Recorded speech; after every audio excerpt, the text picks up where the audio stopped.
or not New York City. We're in Chicago right now. This is our kickoff show. We're right in front of the beautiful skyline.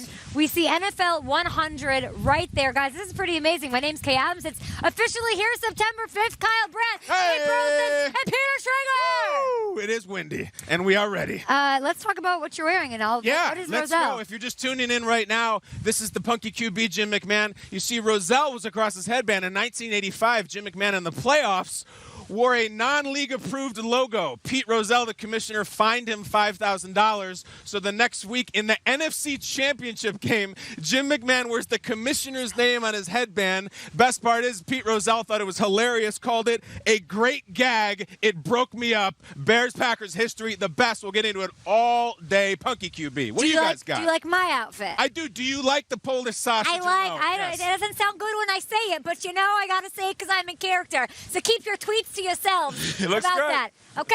Thank you. Sister Teresa told me she likes my outfit after Mass last week. There you go. It looks good. Of course, I got to represent Sweetness, the greatest running back of all time. And like he's always said, when you're good, you tell everybody. But when you're great, they tell you. Hey, baby. Good. I'm going with Vince Lombardi. I could do the voice all day long. I don't want to mock the legend. Yeah. But we see in February every year a trophy is given out. It's for this man. Look at the black and white. Black and white. I love this. Perfect for you. The truth is this, guys. Winning is not everything. It really isn't.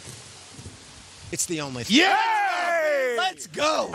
Love hearing that. We'll have some special guests here on the show. I hear Matt Forte's coming on, y'all. Hey, number 22. Yeah. All right, guys, let's do it. It's time for the Lead Black. Let's welcome in our guy, Randy Moss. He is in Soldier Field right now, at Soldier Field. Randy, welcome to the show. Let's talk quarterbacks, shall we?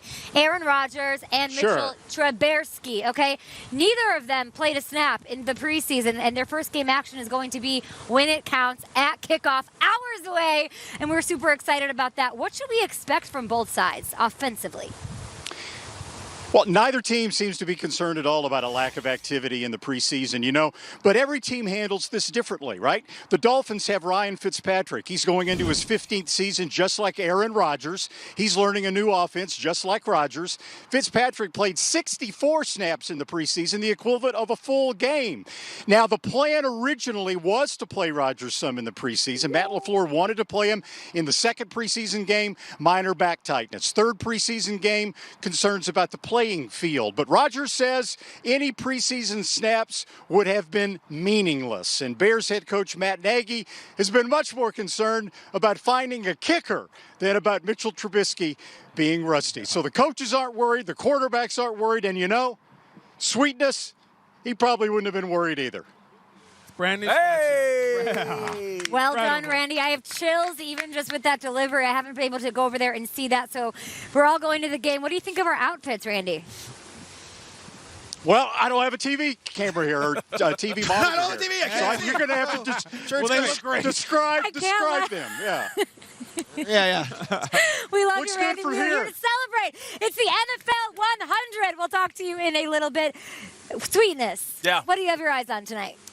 I'm looking at a battle of gigantic proportions. We're talking superstars, and that's Aaron Rodgers versus Khalil Mack. And really, when you look at last year, it was a tale of two games. The first game, he gets knocked out. He comes back in that second half very heroically. He throws for 273, 3 TDs in that first game, in that second half. And then the second time they play, different story, though. I mean, they hit Aaron Rodgers. He threw his only 2 interceptions, didn't throw a touchdown. So I know you're thinking, all right, well, listen, Khalil Mack, those defensive players, if they can hit Aaron Rodgers, you have a chance to win. It's not that simple, though. I'll take you to the Jets game where Aaron Rodgers was hit 12 times, sacked 4 times. My man threw for 4 touchdowns and 474 yards last year. So if you think the Chicago defense is just going to hit one of the toughest, one of the strongest, one of the most electric quarterbacks in this game, and that's going to sit him down, he's going to stay down, you're out of your mind. It's deeper than that. You got to put a body on him, but you also have to confuse him with coverage. So let's see if they can do that. It's up to that Chicago defense to stifle one of the greatest quarterbacks in the Lombardi, game. I might have a heart attack tonight watching this game. Oh, it's going to be a great one, Kay. It's really interesting because there's 2 big titans in this game of Khalil Mack and Aaron Rodgers, and their coaches on both sides of the ball are completely different. I mean, Khalil Mack was in a Vic Fangio defense last year. We have a whole new defense for Chicago, so I want to see what Chuck Pagano Toronto's defense will employ. But to me, the Rodgers-LaFleur thing is fascinating. For 13 years, the only head coach Aaron Rodgers ever knew was Mike McCarthy. Tonight starts the dawn of a second chapter of his career, one with Matt LaFleur. We hope the last chapter of his career. We don't want to see the rotating door of coaches.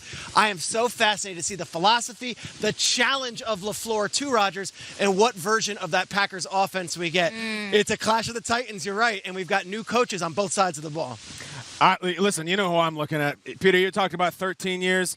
How about over 30 years? That's how long this city is waiting to embrace and love a quarterback. Mitchie. Over 30 years, guys. In that time, the Bulls have won 6 titles. The Blackhawks have won 3. The White Sox have won. The bleeping Cubs have won a title. Tonight is the night that number 10, Mitch Trubisky, can start to win this city, but he's got to beat the guy who has tormented this city. You know me, guys. I've been doing some field work on this whole trip.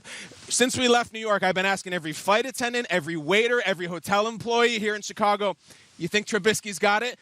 And it's been a whole melody of, I hope so, and we'll see. Randy hit it perfectly. There's so much palpable nervousness and anxiety about Mitch because he hasn't made a meaningful throw in 8 months. He is the Christmas present that we want to open, that Matt Nagy will not let us shake it. He will not let us peel the paper back, and we will find out in about 8 or 9 hours if Bears fans get the present they want. Number 10 got to come up big tonight. I'm really excited. You know, we were starting the show, and I looked at Nate and Nate and Peter, and I said, we're going to always remember that this is where we were to kick off the 100th year of the NFL. We're always going to have this memory. I'm looking forward to the pageantry of it all. I'm looking forward to the celebrations. We have the NFL concert behind us, the NFL experience.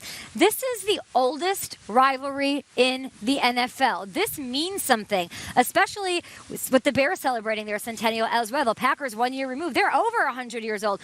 These two have gone at it year in, year out. And I'll be the first one to say, over the last 10 years, hasn't been really competitive. Aaron Rodgers is the bad man, the boogeyman, and he runs the show. But guess what? The Bears are the division champs. These two are even Steven going into this one. It's a hard game to pick.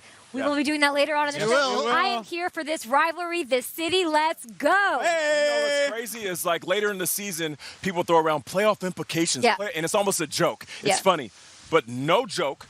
Week 1 in the division, this game has straight-up playoff implications. That's how big this game is.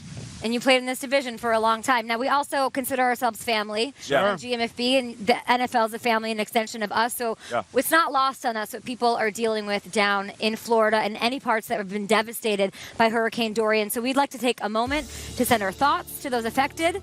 And you can always help. Do it. It's so easy, guys. So easy. RedCross.org. You can text Dorian to the number 90999. Automatically, and that donates $10 to American Red Cross Hurricane Dorian relief. It's needed. You can help. Do it now. Up next on Good Morning Football, Kyle got some FaceTime with the QB1 in this town, Mitch Trubisky and Kyle Brandt having themselves a catch, huh?